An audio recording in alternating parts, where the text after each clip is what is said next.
Hello everybody, welcome back to Max Reviews, and our third movie in our journey to Jurassic World Dominion, Jurassic Park 3.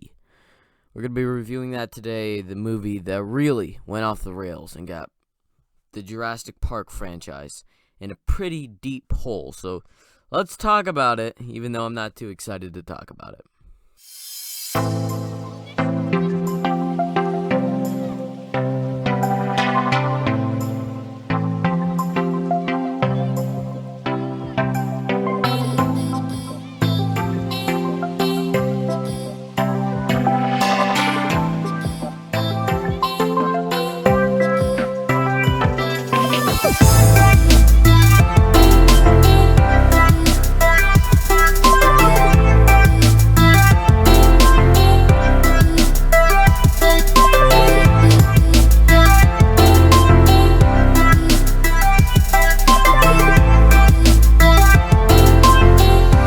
So, Jurassic Park 3 takes place after Lost World Jurassic Park, and it follows Alan Grant, our lead character from the first Jurassic Park movie, and a bunch of new characters as they go to the second island to save a couple's lost boy, their son.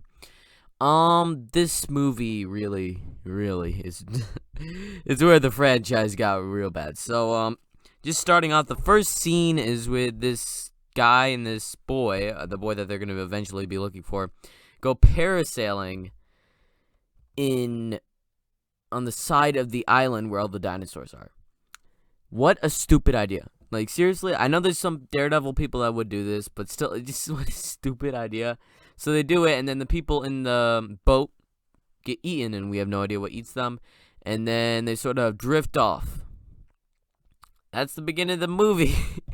It also starts out cheesy with this weird, just Jurassic Park 3, and that comes up, and it's so cheesy. It wasn't directed by Steven Spielberg, and this movie feels like a cheap version of Jurassic Park that got just cut to pieces and really it's not good. So, after that, we're Alan Grant, and actually Alan Grant in this movie, pretty good. He's in a horrible movie. He has very bad dialogue and character development, but the actor is doing a pretty good job. He says, "I am never going back to that place." And then this couple comes along, seriously, like 5 minutes later after he says, "I'm never going back there." They're like, "Hey, how much money can we give you?" He's like, "Sure, let's go back. Let's fly over." He's like, "I am not going." And then he's like, "I'm going."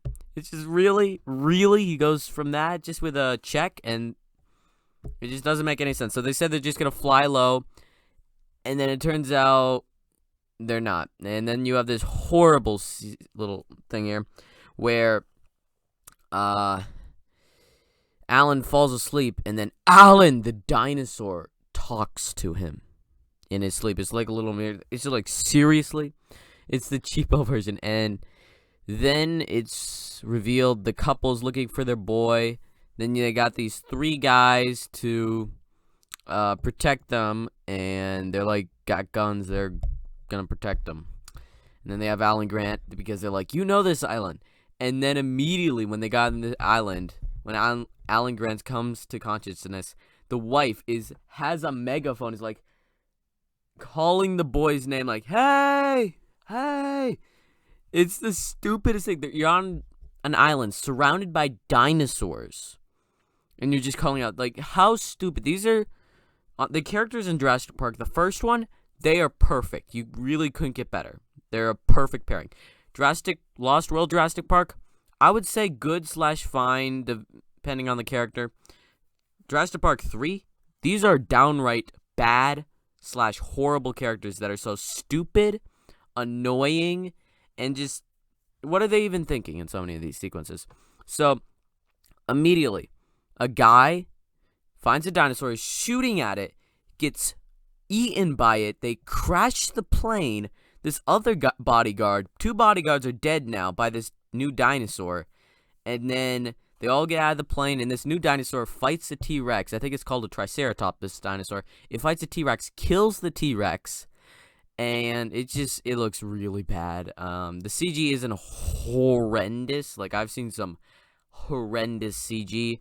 It isn't super, super, super bad, but it does not look nearly as good as it was in the first two Jurassic Park movies. It depends on the scene, and also the scene action, like this chase scene is cut so horribly, where you just have quick cuts, quick sliced to pieces. I despised it. And then the good thing about the movie, it's only an hour and a half, so it could be a lot worse. Like if this movie was 2.5 hours of this horrible stuff, I'd be putting it a lot lower. Like it would be getting a lower score. But it's only an hour and a half, so it doesn't really overstay its welcome. It's just I don't really care for this movie at all. And then after all this happens, they all get together, and like the married couple are so stupid. They say, we don't actually have the money. They kidnapped him. They told him that they wouldn't be going. The weapons guy's like, hey, I didn't do this. I was just hired by them. I didn't know they were going to kidnap you. And they're like, hey, we're going to go find her son. And and then also they got Alan because Alan knows the island. But what they didn't realize is that this is the other island. This is not the island. Alan has never been here. So the reason that Alan's in this movie is completely just for nostalgia or just to see an old character.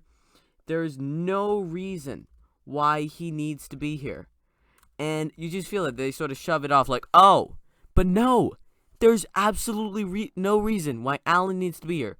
It could just be simple. This couple got 3 bodyguards. They crashed. They all died. End of movie. Because I despise these characters. And they don't get along. They're always fighting, the husband and wife. And they decide, hey, we're going to go look for our boy. And just you have this scene where they find the camera with the boy. And he's like, oh, no, we crashed. And then you have the guy that was going with the boy. And the skeleton goes down. And she's like, screaming. Just runs away. Because the skeleton, it's like the cheesiest thing ever. It's just so frustrated by it. It's so horrible. You have some stuff with raptors, and there's also Alan's like assistant guy who is also horrible. He steals raptor eggs, and he's like a dinosaur expert. It's just so stupid, these characters.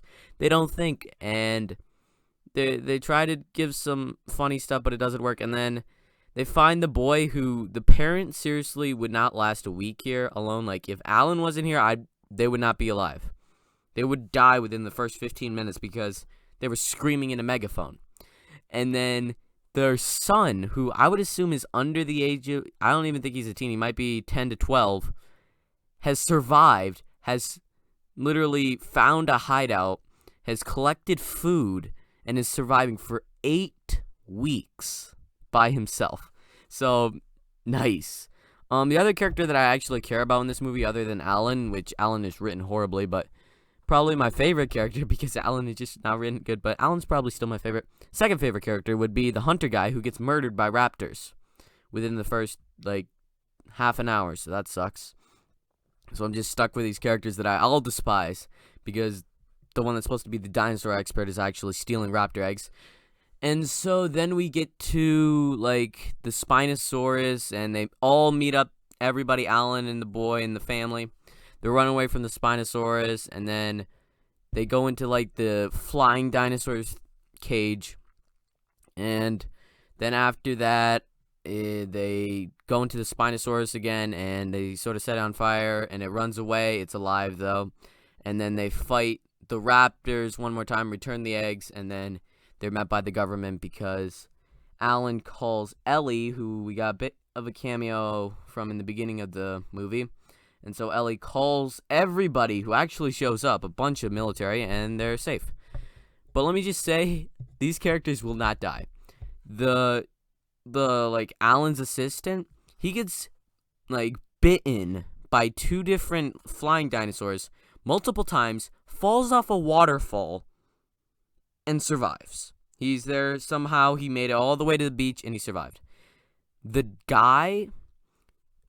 girl first, she gets bitten in the arm or chest or something. Maybe, arm or chest, somewhere in there, by the giant Spinosaurus thing underwater, which is seriously bigger. It's its snout is longer than a T-Rex, and she survives.